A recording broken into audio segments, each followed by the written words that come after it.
vestiaire. Et moi, je suis surpris parce que depuis que je suis ici, je vois qu'il partage avec nous des émotions. Je lui dis chaque fois que je le vois, je lui dis, parce qu'il a beaucoup d'autres choses à faire que le football. Il pleurait pas avant, Pascal, et c'est toi qui le fais pleurer, hein. C'est peut-être ça. C'est toi qui lui donne ses émotions. C'est les joueurs. Moi, je ne fais que mettre les joueurs en action. Les joueurs sont dans la débauche d'énergie et jouent bien. En tout cas, à domicile. On ne s'ennuie pas de les voir jouer. On revient à dernière chose. Oui, Pascal. Non, juste, on voulait quand même parler de la victoire de ce soir, du match contre Guingamp, parce que logique. Être mené à 1-0. On a gagné 3-0. Ouais. Parce qu'il n'y a pas pénalty. Il y a but de la Toivonen. Donc ça fait 3-0.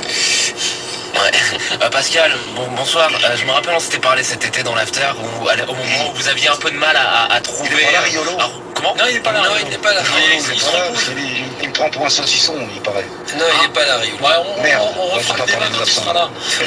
Pascal, moi, on s'était parlé cet été quand vous étiez à la recherche d'un autre attaquant, que vous saviez pas trop ce qu'il allait en advenir de Ben Yedder.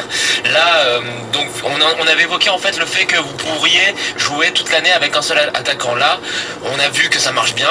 Toivonen, Braithwaite, est-ce que vous allez rester sur ce 4-4-2 qui me semble être très satisfaisant par rapport au profil des joueurs que vous avez sur toute la saison?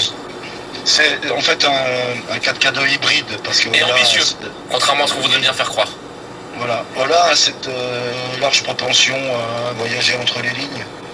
Et ce qu'il fallait à Ola, à mon sens, c'est qu'il se réathlétise.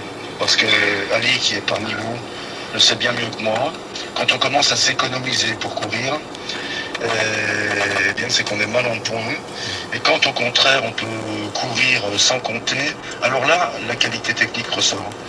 Donc oui, je voudrais jouer avec ces deux-là, mais j'ai aussi le petit Hudson qui est prêté Edouard, qui a profil différent, de la qualité, de percussion, de vitesse, de jeunesse qui travaille, qui est bien avec nous, qui accumule du temps de jeu. Et puis aussi Durmas qui me semble être un bon joueur de couloir. Ouais, qui a marqué ce soir d'ailleurs. Pascal Duprat, merci beaucoup d'avoir été en direct. Vous me laissez encore 2 minutes d'antenne. Allez. Voilà.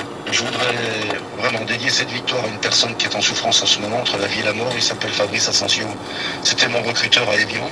Aujourd'hui, il travaille pour Sunderland et il a été victime d'un grave accident cardiovasculaire.